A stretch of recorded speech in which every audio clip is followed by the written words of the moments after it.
مضت الدهور فما أتينا بمثله لما أطاف عجز عن نظرائه، کہ مدتیں گزریں کوئی اس جیسا نہ آیا، اور جب وہ آیا تو زمانہ اس جیسا دوسرا لانے میں ناکام رہا۔ میری خواہش تھی پاکستان آنا اور مولانا طارق جمیل صاحب سے ملاقات کرنا ان کے گھر میں۔ الحمدللہ جو مولانا طارق جمیل صاحب کی محبت ہے لوگوں کے لیے، اور میں دیکھتا ہوں کہ وہ اکثر خود اول قدم رکھتے ہیں لوگوں سے ملنے کے لیے تاکہ محبت پیدا ہو جائے، تو یہ بات مجھے ان کی بہت پسند ہے۔ ڈاکٹر صاحب، انڈیا اگر آپ کے سارے معاملات ختم کر کے واپس بلائے تو آپ جائیں گے واپس؟ آپ کا کیا ارادہ ہے، یا ہجرت میں ہی رہیں گے؟ نہیں، انڈیا اگر موقع رہا دعوت دینے کا تو وہ تو میدان جنگ ہے، ہاں تو جانا ہی پڑے گا۔ لیکن جو دعوتی میدان میں میرا کام اور پھیلا ملیشیا میں رہنے سے، وہ تو کنٹینیو کروں گا۔ انڈیا جا کے دعوت دوں گا، پھر آؤں گا ہر سال میں 1 بار 2 بار 3 بار، تو مس تو کرتے ہو۔ اتنی بڑی تعداد میں غیر مسلمان سے مخاطب ہو سکتے اور لوگ، اور دیکھے ہو تو غیر مسلم محبت کرتے مسلمان سے، اور مجھ سے بھی۔ وہ کچھ چند پولیٹیشین لوگ ہیں جو اپنے کرسی کے لیے نفرت پھیلاتے ہیں۔ جی ہاں، آپ کا یہ ماشاءاللہ جو ہے، آپ پینٹ کوٹ اور ٹائی کے ساتھ دین کی خدمت کریں، اس کا کیا راز ہے؟ تو کچھ لوگ کو یہ غلط فہمی ہے کہ ٹائی پہننا صلیب کی نشانی۔ چاروں اہم معنی میں یہ ہے کہ اگر آپ دوسری کوئی ائمہ کو فالو کرتے غلط نہیں، آپ کر سکتے۔ تو میں کہتا ہوں آپ اگر ریسرچ کیے اور آپ کو پتہ چلا رفتن کرنا بہتر ہے تو آپ کرو، لیکن دوسرے پہ تھوپو مت۔ جب میں دعوت دیتا ہوں تو غیر مسلم جب امریکہ میں دیکھتے ہیں، ارے یہ سوٹ بوٹ ہے، پھر ٹائی ہے، ٹھکنے کے اوپر جوکر لگتا ہے۔ اور ڈاکٹر صاحب، ہم آپ سے معذرت خواہ بھی ہیں جو یہاں پہ آپ کو آ کے وضاحتیں دینی پڑ رہی ہیں اسٹیج پہ پاکستان میں۔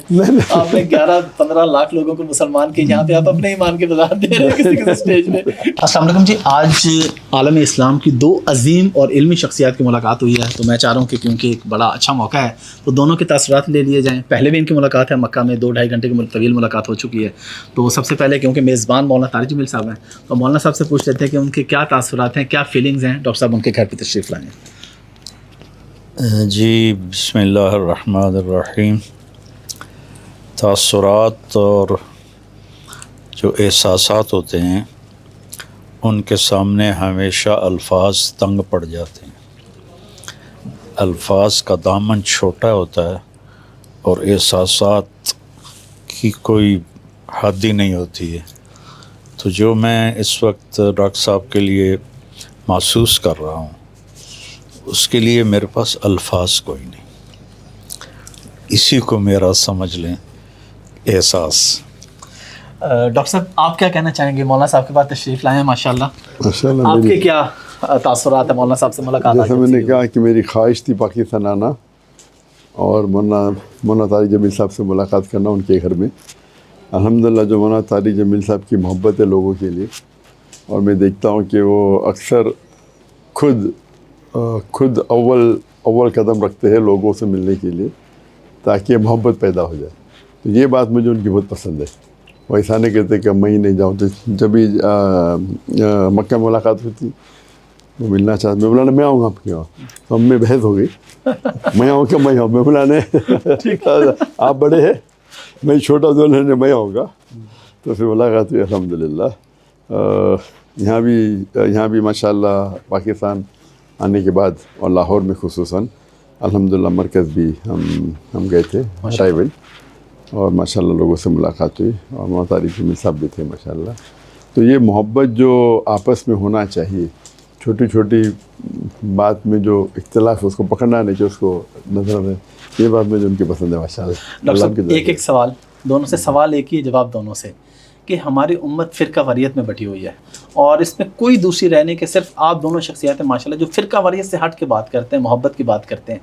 کس طرح ہم اس کو مزید پھیلا سکتے ہیں؟ ابھی بھی ہمارے ملک میں آپ کو پتہ ہے لوگ انتشار پھیلاتے ہیں، وہ اس کو گالی دے رہا ہے، وہ اس کو گالی دے رہا ہے۔ آپ دونوں کیسے اس پہ قائم ہیں؟ پہلے ڈاکٹر صاحب آپ بتا دیں کیسے قائم ہیں اس کے اوپر، پھر یہی میں جواب مولانا سے لوں گا۔ میرا اور ڈاکٹر صاحب کا ایک ہی جواب کہ قرآن و حدیث پر آئیں گے تو انتشار ختم ہوگا، اس سے ہٹیں گے تو انتشار ہی انتشار۔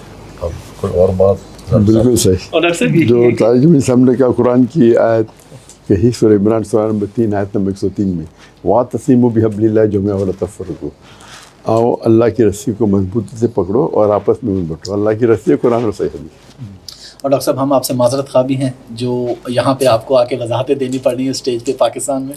آپ نے 11-15 لاکھ لوگوں کو مسلمان کے یہاں پہ آپ اپنے ایمان کی وضاحت دے رہے ہیں کسی کسی اسٹیج پہ کہ بھائی میرا اس کا یہ مطلب ہے اس کا یہ.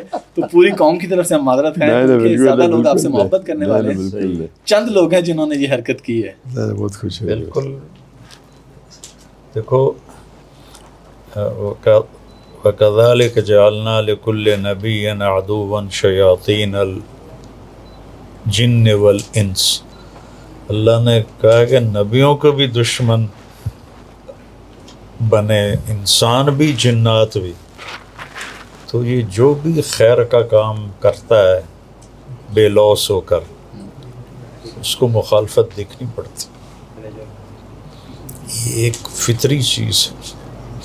میں نے ایک دفعہ اپنے کزن سے کہا کہ یار ساری دنیا میری بات سنتی ہے, یہ میرے رشتہ دار نہیں سنتے, الٹا مخالفت کرتے ہیں. وہ کہنے لگا یہی بات آپ کے حق ہونے کی علامت ہے. میں نے کہا کیسے؟ کہا رسول اللہ کے رشتہ دار کہاں ان کی سنتے تھے, مدینے والوں نے سنی, رشتہ داروں نے تو سنی ہی کوئی نہیں.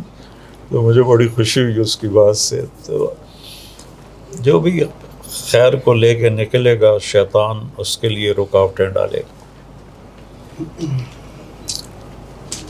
ڈاکٹر صاحب انڈیا اگر آپ کے سارے معاملات ختم کر کے واپس بلائے تو آپ جائیں گے واپس؟ آپ کا کیا ارادہ ہے یا ہجرت میں ہی رہیں گے؟ نہیں, انڈیا اگر موقع لیا دعوت دینے کا تو وہ تو میدان جنگ ہے, ہاں تو جانا ہی پڑے گا. لیکن جو دعوتی میدان میں میرا کام اور پھیلا ملیشیا میں رہنے سے وہ تو کنٹینیو کروں گا. انڈیا جا کے دعوت دوں گا, پھر آؤں گا ہر سال میں 1 بار 2 بار 3 بار. تو مس تو کرتے ہو, اتنی بڑی تعداد میں غیر مسلمان سے مخاطب ہو سکتے ہو لوگ. اور دیکھے ہو تو غیر مسلم محبت کرتے مسلمان سے اور مجھ سے بھی. وہ کچھ چند پولیٹیشین لوگ ہیں جو اپنے کرسی کے لیے نفرت پھیلاتے ہیں. نہیں تو عام ہندو, مجھے لگتا ہے عام ہندو عام مسلمان کافی ان میں بھائی چارہ ہے. ڈاکٹر صاحب یہ کپڑوں کا تھوڑا بتا دیں گے معذرت. پھر ایک سوال, آپ کا یہ ماشاءاللہ جو ہے آپ پینٹ کوٹ اور ٹائی کے ساتھ دین کی خدمت کریں, اس کا کیا راز ہے؟ آپ مطلب عام طور پہ لوگ ایکسپیکٹ کر رہے ہوتے ہیں کوئی بھی آپ کام کرتے ہیں تو شریعت کے خلاف نہیں ہونا چاہیے. اور ہمارے شریعت میں 6 کیٹیگریز ہے لباس پہننے کی. ایک ایکسٹینٹ ہے جو مرد کے لیے نیول ٹو دنی ہے. دوسرا ہے کپڑے چست نہیں ہونا چاہیے. تیسرا کپڑے پتلے نہیں ہونا چاہیے کہ آپ دیکھ سکتے. چوتھا ہے بھڑکیلے نہیں ہونا چاہیے. پانچواں ہے کہ دوسری جنس کے نہیں ہونا چاہیے. اور چھٹا ہے دوسری مذہب کے نہیں ہونا چاہیے. ٹھیک ہے. تو کچھ لوگ کو یہ غلط فہمی ہے کہ ٹائی پہننا صلیب کی نشانی ہے. تو غلط فہمی ہے. تو آپ کدھر بھی بائبل میں پڑھو کہاں صلیب کا لکھا ہی نہیں. آپ اگر انسائکلوپیڈیا برٹانیہ کا پڑھیں گے تو بولتے تھے ٹھنڈی میں کپڑے کو ٹائٹ رکھنے کے لیے وہ ٹائی کا نوٹ باندھتے تھے. تو اس میں کوئی دلیل نہیں ہے, لیکن ان کی غلط فہمی تو ہے. جہاں تک کہ میرا سوال یہ, میں نارملی کوٹ اور سوٹ اور پینٹ پہننا پسند نہیں کرتا. لیکن جو چیز آپ کو پسند نہیں آپ کر رہے اللہ کے لیے, تاکہ جب میں دعوت دیتا ہوں تو غیر مسلم جب امریکہ میں دیکھتے ہیں ارے یہ سوٹ بوٹ ہے, پھر ٹائی ہے, ٹھکنے کے اوپر جوکر لگتا ہے, اور پھر وہ کوٹ کر رہا ہے بائبل, کوٹ کر رہا ہے ہندو اسکرپچر, تو اس سے دروازے کھل جاتے ہیں. اور جبھی بھی میں لیکچر دیتا ہوں اس ٹائم میں سوٹ پینٹ پہنتا ہوں. عام طور پہ آپ گھر پہ آئیں گے تو آپ کتنے دیکھیں گے تو میں کرتے پاجامے میں ہونا جیسے. تو آپ اگر آپ دیکھیں گے جب کوئی بھی ملتا ہے یہ میرے ساتھ ملنے ہے تو کرتے پاجامے. خالی اگر باہر جب تقریر کرنے جاتا ہوں اور لوگ دیکھتے ہیں تو بھی سمبل بن گیا ہو. تو جو چیز پسند نہیں بھی آپ کرتے اللہ کے لیے تو اس میں قبولیت ہوتی ہے. اور یہ غلط فہمی ہے کہ حرام ہے, لیکن اگر جو چیز حرام ہے اس کو دعوت میدان کرنا غلط ہے. حرام کا آپ کوئی بھی غلط چیز کا اختیار نہیں کر سکتے, آپ دعوت کرنے کے لیے بھی, یہ الاؤڈ نہیں اسلام میں.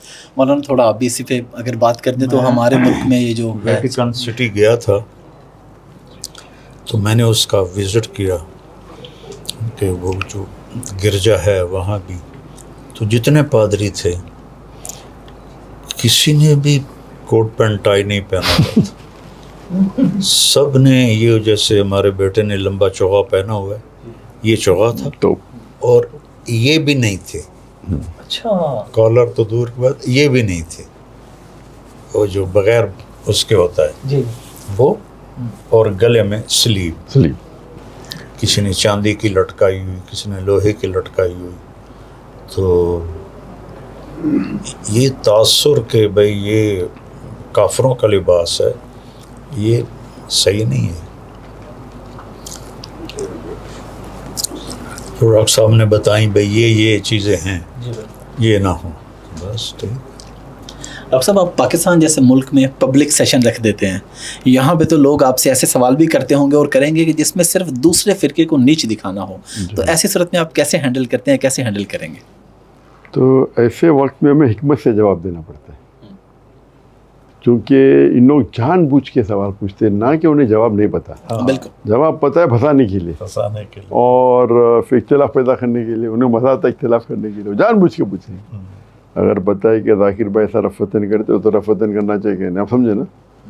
تو اس کا حل یہ ہے کہ میں کہہ رہا تھا کہ ایک چیز ہوتا ہے فرض اور ایک چیز ہوتا ہے افضل. تو اور جو اختلاف زیادہ ہے وہ افضلیت پہ ہے, رفتن کرنا چاہیے نہیں کرنا چاہیے. اور چاروں ائمہ میں یہ ہے کہ اگر آپ دوسری کوئی ائمہ کو فالو کرتے غلط نہیں, آپ کر سکتے. تو میں کہتا ہوں آپ اگر ریسرچ کیے اور آپ کو پتہ چلا رفتن کرنا بہتر ہے تو آپ کرو, لیکن دوسرے پہ تھوپو مت. اس لیے میں کہتا ہوں کہ میں ہی صحیح نہیں, میں بھی صحیح ہوں. تو یہ اگر آپ لے کے جائیں گے, اور دیکھے جاؤ تو فرائض پہ اختلاف نہیں ہے, بہت کم. اختلاف جو ہے مستحب پہ ہے, سنت پہ ہے, آپ سمجھے نا. تو ہمیں کس طریقے سے, اگر آپ کے پاس علم, جی آپ سمجھے, جی ہاں, ابھی آپ نے کہا ہے, ہاں جی ہاں ہاں, ابھی جاننے آپ بولتے, جی ہاں جی ہاں. تو اس کے اندر اگر حکمت سے جواب دیں گے. بس مولانا لاسٹ پہ وہ شعر جو آپ نے ڈیڈیکیٹ کیا, اگر آپ کو یاد ہو, ان کی آمد پہ جو آپ نے شعر کہا ہے وہ اگر آپ سنا دیں تو پلیز. مضت الدہور فما اتین بمثلہ لما اطا فعجز عن نظرائہ. کہ مدتیں گزریں, کوئی اس جیسا نہ آیا, اور جب وہ آیا تو زمانہ اس جیسا دوسرا لانے میں ناکام رہا. مہدی خلیفہ عباسی, وہ جا رہا تھا تو راستے میں ایک بڑھیا ملی. اس نے پوچھا کہ کس قبیلے سے ہو, تو کہا میں بنو تے, حاتم تائی. تو کہنے لگے لما عجزت النساء ان یلدن مثل حاتم, تمہارے قبیلے کی عورتیں کیوں عاجز ہو گئیں کہ ایک اور حاتم تائی پیدا کر دیتی. تو وہ کہنے لگی کما عاجز بنو ہاشم ان یکون فیہم مثلک یا امیر المومنین, جیسے بنو ہاشم عاجز ہو گئے کہ ان میں تیرے جیسا کوئی ہو. تو وہ خوشی سے ایسے جھومنے لگ گیا اس کی بات سن کے. تو یہ دونوں باتیں ڈاکٹر صاحب پہ فٹ آتی ہیں.